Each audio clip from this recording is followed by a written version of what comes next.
Assalamualaikum warahmatullahi wabarakatuh. Balik lagi di channel Akbar CK. Nah, di video kali ini kita akan mendengarkan respon yang tegas dan keras Puan Maharani kepada kader-kader PDIP yang terus-terusan menyerang dan memfitnah Pak Jokowi. Sampai-sampai Pak Jokowi itu merespon, ya, sabar saya itu ada batasnya. Nah, tindakan-tindakan yang dilakukan oleh kader-kader PDIP ini seperti Deddy Sitorus, Guntur Romli, ya, yang terus-terus serang Pak Jokowi ini membuat Puan Maharani geram sampai-sampai merespon dengan tegas dan keras. Nah, seperti apa video selengkapnya? Langsung aja kita simak videonya berikut ini.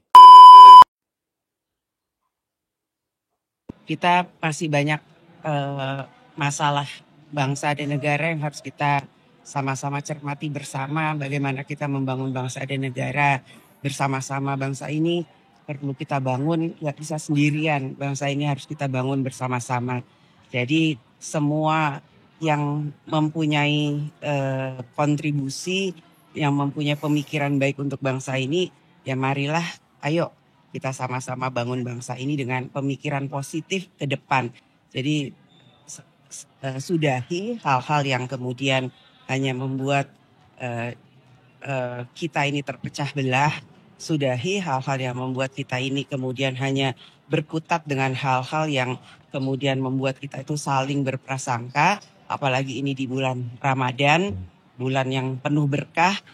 Marilah kita berpikir positif dan kemudian ayo kita sama-sama bangun bangsa ini bersama-sama dengan berpikiran positif. Sudahi dengan hal-hal yang membuat kita terpecah belah. Sudahi berkutat dengan hal-hal yang itu saja, ya. Ini pesan Puan Maharani untuk kader-kader PDIP yang selalu menyerang Pak Jokowi, ya, dan memfitnah Pak Jokowi. Pak Jokowi sama PDIP baik-baik aja ya, Mbak? Ya, kita semua pastinya manusia yang tidak sempurna. Kita semua pasti punya masa lalu. Tapi kita ingat bahwa membangun bangsa itu nggak bisa sendirian. Kita semuanya itu pasti semua punya kesalahan. Tapi kita juga harus introspeksi diri bahwa bagaimana ke depan untuk bangsa ini dengan problema global dan masalah-masalah yang tidak mudah kita selesaikan sendiri. Tapi betul nggak sih Mbak ada urusan Pak Jokowi yang menghadap ke PDIP untuk meminta tidak dipecat dari kader PDIP? Ya, tanyakan kepada yang bersangkutan. Bang Deddy Tanya kepada yang bersangkutan, ya. Wartawan menanyakan pada Puan Maharani tadi, ya.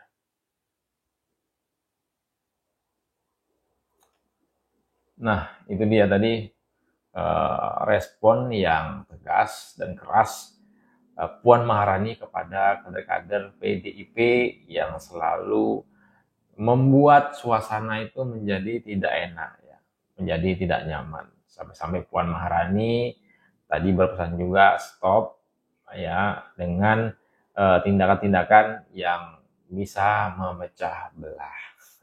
Nah, ini kita dengarkan nih, netizen Indonesia. Terus Bang Guntur Romli, Pak Hasto dan kawan-kawannya. Ingat-ingat kata Pak Bambang Pacul, ya. Jangan lawan orang baik, jangan lawan orang cantik. Kalah kau pasti. Jadi jangan lawan Pak Jokowi, rugi kau nanti. Saya itu udah diem loh ya. Dicela saya diem, dijelekan saya diem. Saya ngalah terus loh, sampai ada batasnya. Kalau Pak Jokowi marah itu tersinggung, ya jangan-jangan benar gitu. Iya. Jangan-jangan bener katanya. Guntur. Isu ini ya bukan untuk membahas siapa utusan itu atau apakah itu utusan Jokowi atau bukan, tapi secara sekuensi waktu penetapan tersangkanya Sekjen PD Perjuangan itu terkait dengan pemecatan Pak Jokowi. Tapi bagi kami bahwa kasus Sekjen PD Perjuangan lebih kepada kasus politik. Inilah ini kan pejabat korup kok dibela sih, ha? Ini bukan karena pejabat politik, ini karena apa? Karena dia bantu Harun Masiku. Kok pejabat? Iya, bukan pejabat. Dia hanya seorang sekjen. Tapi Bang Guntur Romli, Bang Deddy Sitorus dan teman-teman Pak Hasto yang ada di PDIP itu menurutku kritis-kritis dan paten-paten. Ya karena mereka bisa pakai ilmu cocokologi. Ya jadi peristiwa-peristiwa yang berdekatan semua dicocok-cocokkan gitu. Semua dihubung-hubungkan walaupun nggak masuk akal dan logika sehat, tapi ya asal cocok mantap. Contohnya katanya Pak Jokowi habis dipecat, selang beberapa waktu Pak Hasto langsung jadi tersangka. Wih, cocok kali katanya. Ya kan, menurut sekuensi waktu kata Bang Guntur Romli ini sangat cocok.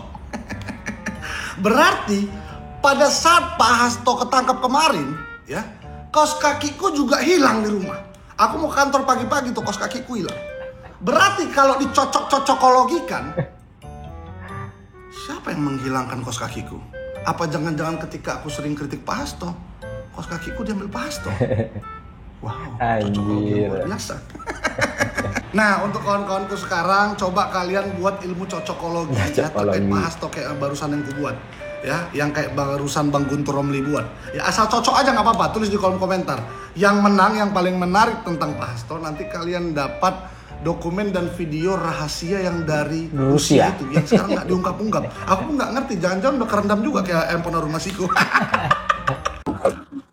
Saudara, sepertinya PDIP ini nggak nyadar PDIP atau kagak tahu gitu ya, bahwa manusia itu kan ada batas kesabarannya.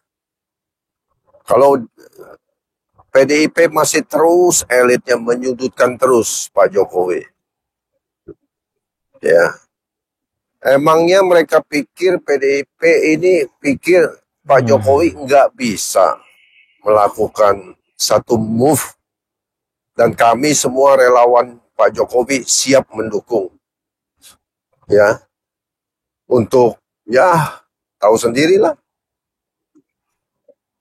jangan sampai PDIP jadi hilang dari peredaran.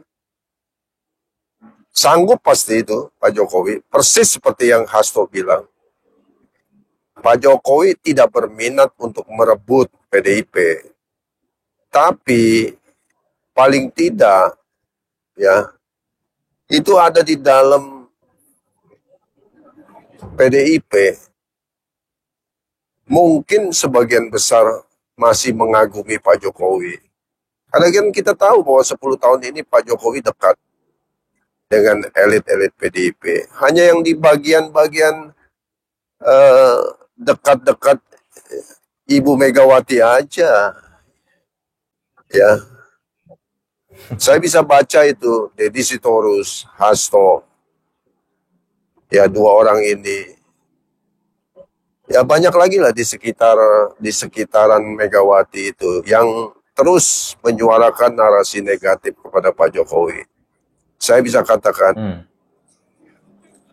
batas kesabaran seseorang itu ada batasnya. Ya, hati-hati PDIP. Pak Jokowi itu memang keren. Kalau masih ada orang yang tidak percaya ya enggak apa-apa. Tapi Pak Jokowi itu paling jago soal timing. Dia tahu kapan. Memang jago soal timing ya. Tapi bukan seperti mencocok-cocokkan tadi ya. Beda halnya ini keahlian Pak Jokowi. Kalau tadi memaksakan mencocok-cocok. Kapan permainan harus dirubah, kapan kartu truf harus dikeluarkan. Beliau paling paham bagaimana membaca keadaan. Lihat aja, baru juga beliau ngomong, saya diem aja, dimaki-maki, dikata-katain diem aja, difitnah diem aja, dihujat diem aja. Tapi kesabaran itu ada batasnya. Lu baru ngomong begitu, semua orang udah langsung jungkir balik merespon. Ada yang sikap sempurna, ada yang balik badan, banyak yang salah tingkah. Nah, beberapa mulai kelihatan yang tadinya memuja-muja partai Nganu tiba-tiba mulai buang badan dan balik kanan. Sudah, mari kita kembali mendukung orang baik, karena Indonesia butuh orang baik. Ya, nggak apa-apa salah paham, nggak apa-apa sempat kesasar. Ayo solid balik lagi, dukung orang baik untuk Indonesia yang lebih baik. Indonesia butuh orang baik dan jangan lawan orang baik, kalau kata Pak Bambang Pacul ya. Nah, itulah video kita kali ini. Silakan ketik komentar kalian di kolom komentar terkait video yang udah kita tampilkan tadi. Sebelum saya akhiri, jangan lupa like, komen, dan subscribe-nya agar tidak ketinggalan informasi dan notifikasi dari channel ini. Saya Akbar CK. Assalamualaikum warahmatullahi wabarakatuh. Salam sehat selalu. Bye-bye.